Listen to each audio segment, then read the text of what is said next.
Yo, what is up guys? Today, we're going to be talking about motorcycle gear. More specifically, what you're going to need before you hop on your bike for your first proper ride. This is part one, the absolute essentials for beginner riders as declared by motorcycling sweetheart Ryan from Fort9. The rest will be detailed in further upcoming videos that will be released over the next few weeks. The following items, in my opinion, are the bare minimum, the absolute essentials that are required before you hop on a motorcycle as a beginner or even a professional. These items will not offer you full protection by any means at all, but they will prevent you some good amount of injury if you do come off while you're learning to ride. We're not talking about street Rossies who will end up kissing a tree at 200 kph on their turbo booster, or track weapons who slide out with their 89-degree lean angle at 160 kilometers per hour. None of that. We're focused on the beginners. With that being said, let's get to it. Let's start with the first piece of equipment you're going to need. A helmet. It doesn't matter if you're a freedom-loving, gun-toting, vaccine-hating liberty machine. This is a non-negotiable. If not for yourself, then at least for the poor bloke who's gonna have to scrape your brain off the pavement once you come off because it was too much of an inconvenience to wear a helmet. In most cases around the world, Australia included, this is a bare minimum legal requirement. That being said, you want to be careful when you're buying your helmets online because each country has a different approved certification.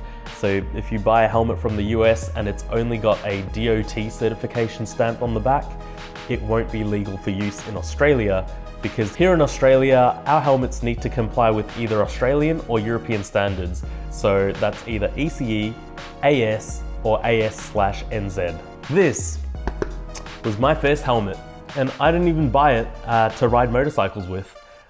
You can go watch the video where I did buy it. It was purchased for a track day, and there you need an Australian compliant helmet. So this is an MT Rapide. It set me back about 180 bucks on clearance. Now, because I was using it for a fun day, not even a track day, we didn't need extinguishers, cages, or anything like that. So I could have spent way less than I did.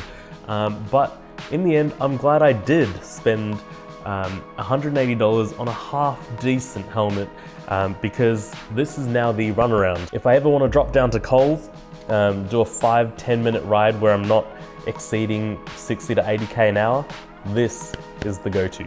I'm not worried about it getting damaged, lost, or stolen, but I know that it will still protect my head in the case of a crash in one of those slow speed suburban areas that I ride through to go get my snacks. So it's an okay helmet, does the trick. It's nice, cool colored, matches the Ninja. It comes with a clear visor and a tinted visor. And yeah, it does okay. But this is a different story. So this is an HJC F70 carbon helmet. And I got this for about $650 to $700. The moment I booked my learner's course and knew I was gonna be committed to riding, I went out and bought myself a proper high quality helmet from a reputable brand. But that extra $400 to $500 doesn't translate directly into safety. So where does all that extra money go to?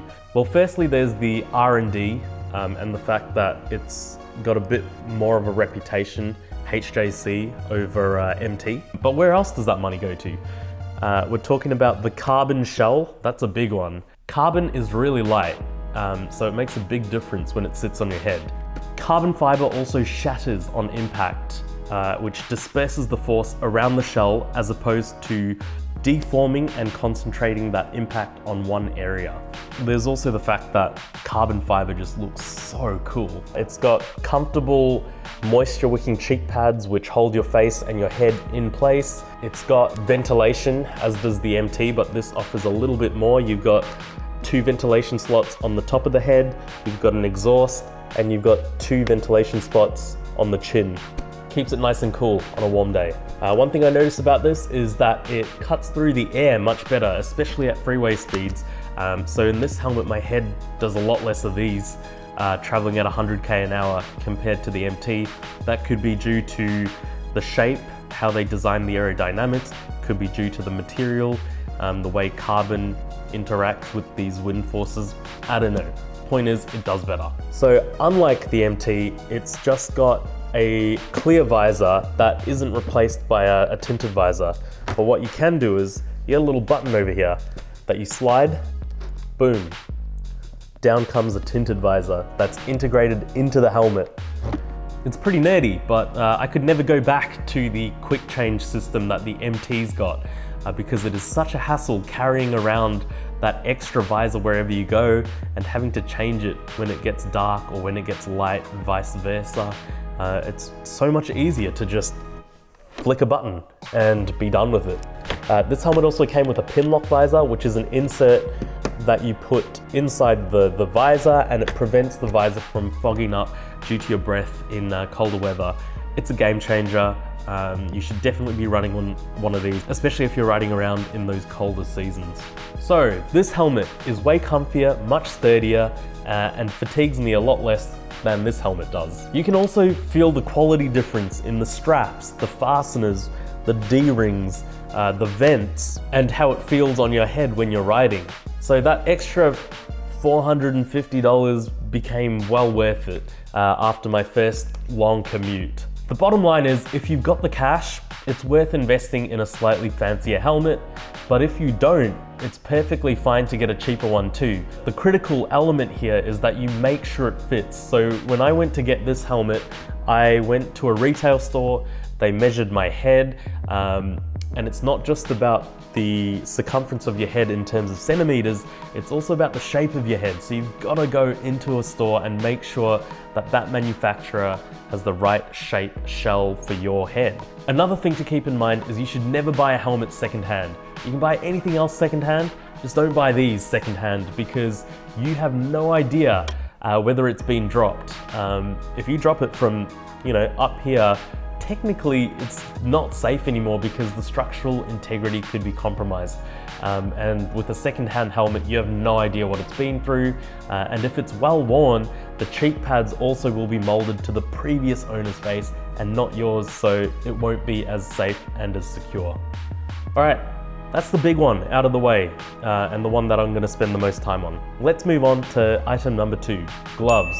The reason these are in this video and not part 2 is because the first thing you do when you come off your bike, especially at low speeds, which is where most us beginners will be spending our time at, is to hold your hands and your arms out to break your fall. That meant, for me, these had to be leather, minimum.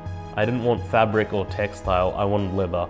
Initially I wanted some full gauntlet gloves, which would come up to about here and offer better wrist support and a little more forearm support, but they didn't have any in stock. So I had to settle for these half gauntlet gloves, which I'm actually really glad I did because they offer you the convenience of a shorty glove.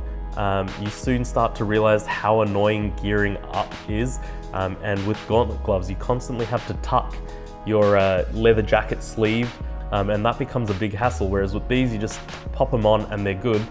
But it still offers you some of the benefits that a full gauntlet offers you, such as this wrist and forearm protection, this pad here.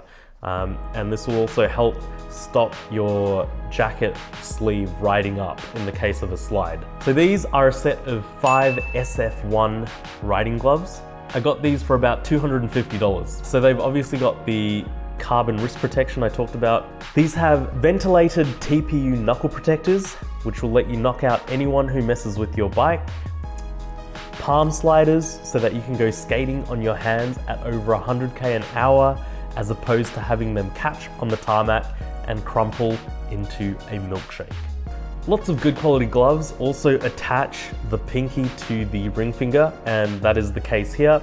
That's so that your pinky doesn't go walkabout during an impact and snap in half like a toothpick. Yeah, I rate these gloves. They're comfy, they're ventilated, and they've got the necessary abrasion and impact safeguards that make me feel like in the event of an accident, I'll be as protected as I can be, pretty much.